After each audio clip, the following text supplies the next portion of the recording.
Cabran Apia s'est éteint. C'était le 27 septembre dernier. Dans la douleur et le recueillement, amis, connaissances, compagnons et adversaires politiques sont venus honorer sa mémoire. Successivement ministre des Transports et du Tourisme dans les années 2000, l'homme part en laissant à sa famille et à ses enfants un héritage de valeurs. Très franc et travailleur, chaque moment passé auprès de toi était toujours une occasion d'apprendre.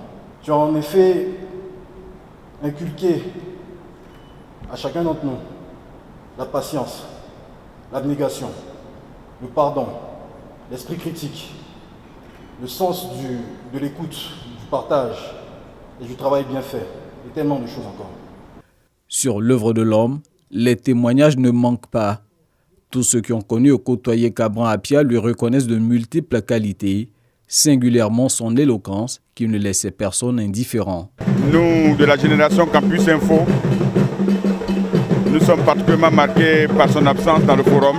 Il s'est battu, selon lui, pour ne pas que la politique revienne aux incultes.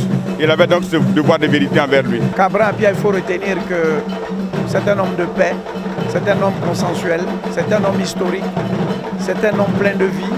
Et c'est l'intelligence par excellence de sa génération. Avant de prendre la route de Niablé, la dépouille de Cabran Apia a marqué une escale au tribunal de première instance d'Abidjan pour un piquet d'honneur. Le barreau de Côte d'Ivoire, dont il est membre depuis le 19 octobre 2009, tenait ainsi à rendre un ultime hommage mérité à un éminent avocat.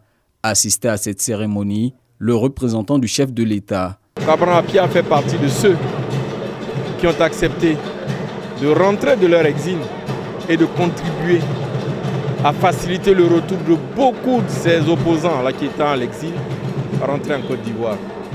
Cabran Apia a contribué à booster le dialogue politique. C'est la raison pour laquelle le président de la République m'a instruit à l'effet de venir participer à titre personnel, mais au nom de l'État de Côte d'Ivoire, aux obsèques qui sont rendues à Cabran Apia, qui fut un grand homme, qui fut un grand patriote. C'était un confrère qui n'acceptait rien pour dit. J'ai eu à le rencontrer dans un dossier qui est encore pendant d'ailleurs. Et c'était un avocat que j'avais plaisir, en tout cas, à avoir en face. Il a apporté ce qu'il a pu à la Côte d'Ivoire à tous les niveaux, en qualité d'enseignant, en qualité de débatteur politique, mais surtout en qualité d'avocat. Je retiens de l'homme un grand confrère, un excellent confrère. C'est une perte pour le baron. Cabran Apia, l'intellectuel, l'enseignant de droit, l'avocat et l'homme politique étaient aussi très attachés aux us et coutumes, d'où la part importante accordée à la tradition lors de ses obsèques.